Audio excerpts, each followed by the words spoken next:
It's 3:15, and that means it's time for The Real Deal with Bill McNeil. That's right. Welcome once again to The Real Deal with Bill McNeil. I'm your host, Bill McNeil, and you're probably wondering exactly what is the real deal today. Hey, good question.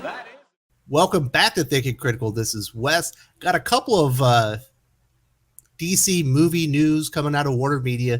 I don't have really hard opinions on these, but it does appear there's some hypocrisy coming out of Warner Media regarding the DC films, just as the way kind of the different treatment that Amber Heard and her ex-husband Johnny Depp are receiving, as well as the calls for the Ayer's cut. We've got the new Suicide Squad movie coming up, and David Ayer once again is calling for his cut to come out. I don't know. I definitely want to hear from you guys. What do you think about the situation with Amber Heard still remaining on Aquaman and the situation with the Ayer cut? Let's get into the Amber Heard stuff first. Aquaman producer Peter Safran recently explained why the online efforts to get Amber Heard removed from the movie have failed. I'm personally not in favor of cancel culture, but in this case, I do think it's worth talking about. Is this even canceling? If they set a precedent and they don't follow the precedent on the other person, is it fair? So let's get into some of the details. If you do not know who Amber Heard is, she plays Mira in the Aquaman series, or in the Aquaman movie. It's a $1 billion film, one of the most successful DC films of all time, obviously starring Jason Momoa, directed by James Wan. I don't love the movie. I know a lot of people really enjoyed that one. I personally thought it was kind of average. And I don't think that Amber Heard was the worst casting in it. I think she was the second worst. Whoever was King Orm, what's that guy's name? Patrick Wilson. Patrick Wilson as Ocean Master was terrible casting in my opinion. He does not have the physicality, the stage presence to be a villain of that caliber, in my opinion. So I thought that was the worst casting, but Amber Heard was pretty close. She did not, as a comic reader, I did not think that she portrayed the Mira character all that well.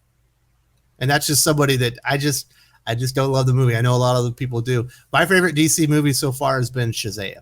I think that one was much better, although the muscle suit was a little bit ridiculous. But this is what Peter Safran, the Aquaman producer, told Deadline's Hero Nation podcast.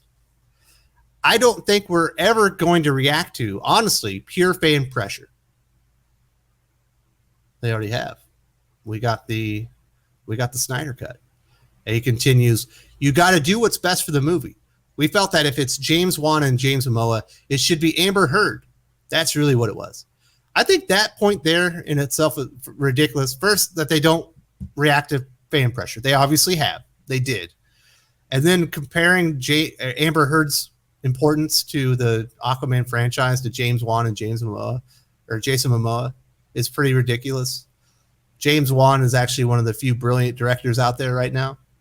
And I think he did a pretty darn good job as far as the effects and everything. I think there was some bad casting, but Jason Momoa certainly wasn't part of that. Jason Momoa is an action star, certainly coming off of Game of Thrones and some other projects. He was not a good choice for Conan the Barbarian, I'll give you that. But as Aquaman, he was really good. But Amber Heard shouldn't be in the same conversation of James Wan and Jason Momoa as far as importance to the Aquaman franchise.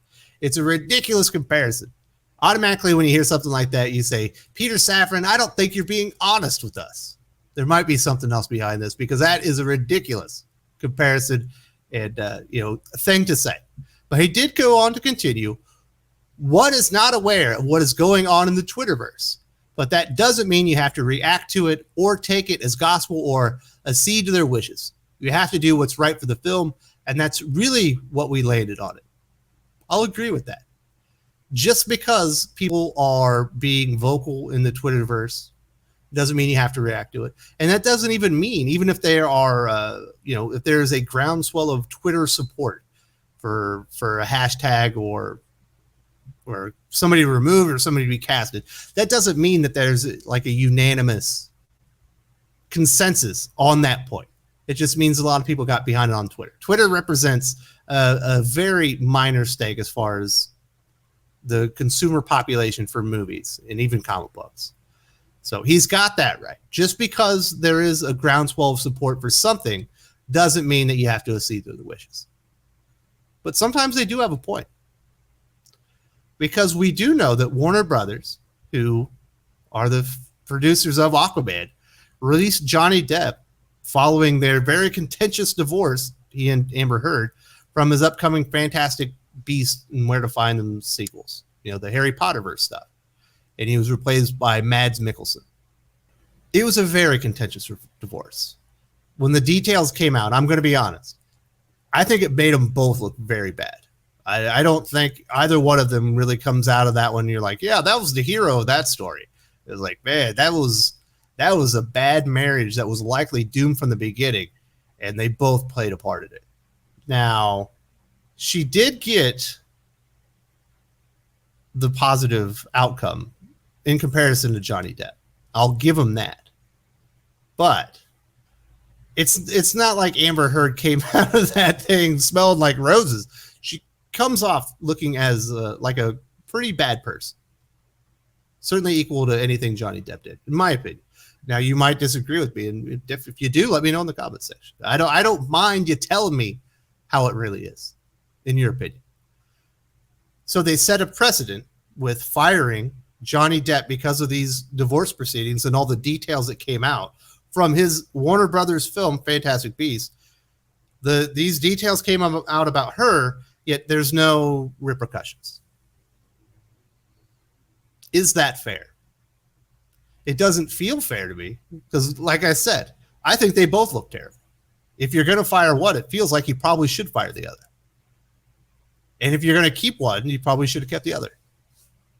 I don't think that that is exactly fair. Although I can give you the point if you want to say, well, the judge ruled in her favor.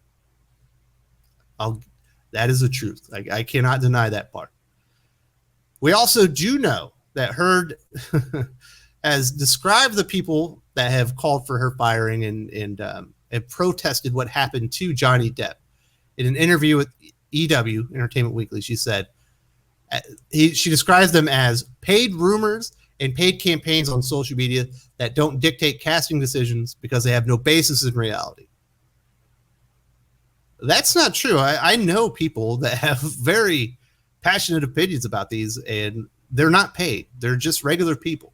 And the idea that Amber Heard is so above any type of criticism, that any criticism of her or calling for an equal repercussions that happened to her ex-husband are just, there's no basis in reality.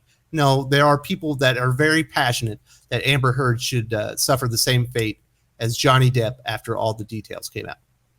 She's living like on another world. Oh yeah, they're all Russians or whatever, you always hear. And she continued, only the fans actually made Aquaman and Aquaman 2 happen. I'm excited to get started next year. Well, certainly the fans made Aquaman 2 or Aquaman an enormous success and paved the way for Aquaman 2. Will the fans stick around? I don't know. I don't imagine most people even have the details of this thing. Or if they might not even know that Johnny Depp was fired from Fantastic Beasts.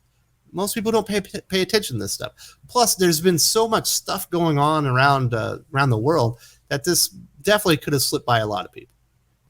But I have heard plenty of people that said that were fans of Aquaman that said they're boycotting Aquaman 2 because of this. So we shall see. I guess the devil will be in the details when we finally find out whatever Aquaman 2's box office is in comparison to the first one. The first one made $1 billion. There's normally a drop off in the sequel. Normally. We'll see what happens. That is not the only public outcry coming towards Warner Brothers, Warner Media. The Suicide Squad Ayer cut movement's been going on for quite some time, following up on the release, the Snyder Cut success of the fan groundswell of support for that. We finally did get that release on HBO Max. I'm not sure if they consider it a success. Judging by what they've said about the Ayer cut, if it was an overwhelming success, I think they would probably try and do it again. But we do have the James Gunn Suicide Squad movie coming out. It's got rave reviews. I don't listen to the critics. I've been burned too many times by critics. It feels like a lot of critics nowadays aren't exactly being honest as far as the quality of the movie. There are other things that seem to go into these reviews that you get nowadays. But James Gunn certainly did a great job on Guardians of the Galaxy. I'm not as big a fan of Guardians of the Galaxy 2, but there's every chance that his Suicide Squad is a very good movie. And I'll be up front. I think the original Suicide Squad was awful. The beginning of it was pretty good, and then it just falls apart. The only cool part is when the one dude becomes like the Mayan god at the end. Like, that was cool. Other than that, the entire like last hour of that movie just sucked completely. And this is what Mr. Ayer himself had to say in a tweet titled "My Turn." I put my life into Suicide Squad. I made something amazing. My cut is an intricate and emotional journey with some bad people who are shit on and discarded, a theme that resonates in my soul. The studio cut is not my movie. Read that again. And my cut is not the 10-week director's cut. It's a fully mature edit by Lee Smith, standing on the incredible work by John Gilroy. It's all Stephen Price's brilliant score and not a single radio song in the whole thing. It has traditional character arcs, amazing performances, a solid third act resolution. A handful of people have actually seen it. So what he's saying is that there is actually a finished Ayer cut. Now, I imagine there need to be some post-production and whatnot, but there's been a score to it, and there wouldn't need to be a lot of work. You know, obviously, it cost them a lot of money to do the Snyder cut of the Justice League. They had to do a lot of reshoots, and there was a lot of special effects and whatnot put into that. You can see he's got a point. It doesn't sound like it would cost him near as much money as it likely did for the Justice League Snyder cut. And also, Warner Brothers really did screw Ayer over. When they made the movie, they commissioned multiple cuts of it. And Gilroy ends up being credited for the theatrical version. And at the time, Warner Brothers issued a statement admitting that the film had a lot of experimentation and collaboration along the way, but said, we're proud of the end result, and this is a David Ayer film. Obviously, he disagrees with that. We do get a lot of studio interference on these movies. There's a lot of money that is put into them, just not as far, with the production and marketing and everything. There's a lot of risk put involved.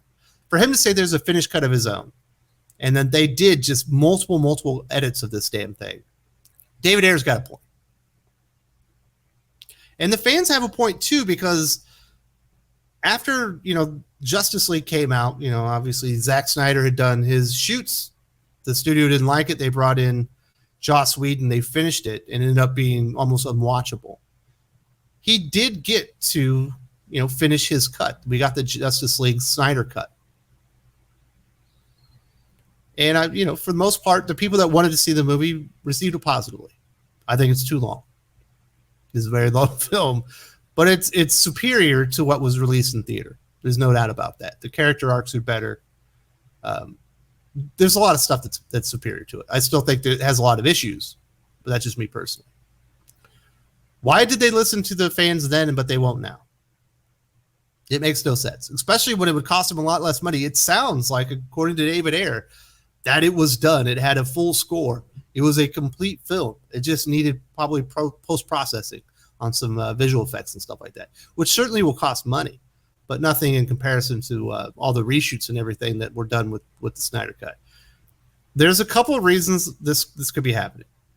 One is that they quite frankly did not see the bump in subscribers and the monetary gain off of the Justice League Snyder Cut release on HBO Max.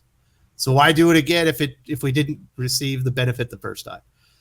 The second one, which is probably more likely in my opinion, is that they don't want to, they don't want something like this coming out around the same time as Suicide Squad or a press release coming out same time as James Gunn's Suicide Squad. Don't kind of overshadow it. You have everybody talking about that rather than the Suicide Squad that they've already done again. It's not like we've already gotten a Justice League movie after Zack Snyder's cut. But this is what Sarnoff, the Aquaman producer, had to say to Variety in March, "We won't be developing David Ayer's cut." And when they published a story on it, he tweeted, "Why?" Apparently they don't want to. If you're a fan of the Ayer's cut, I'd say keep calling for it. They acquiesced the first time, but it sounds like they are dead set at this time against releasing the Ayer's cut, even though it sounds like it would be much cheaper than when they did the Snyder cut. Is it because they don't want to overshadow the new Suicide Squad film, which is getting rave reviews, or is it because they didn't see the financial bump or the subscriber bump that they expected from the Snyder cut for Justice League? I'm not really sure. What are your opinions? Should we get an Ayer's cut? I definitely think David Ayer would like that, as he does not feel like what made it to screen was emblematic of the quality of his work making the film. So I feel bad for him in that. And that is those are the things that Warner Brothers are dealing with. They're not listening to the fans now.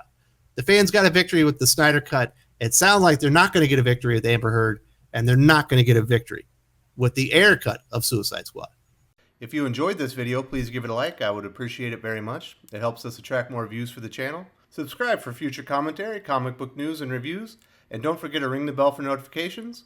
If you want to talk comics, movies, and much, much more, you can follow me on Twitter at Wes_from_TC. With that, Salamat Po, and I'm out.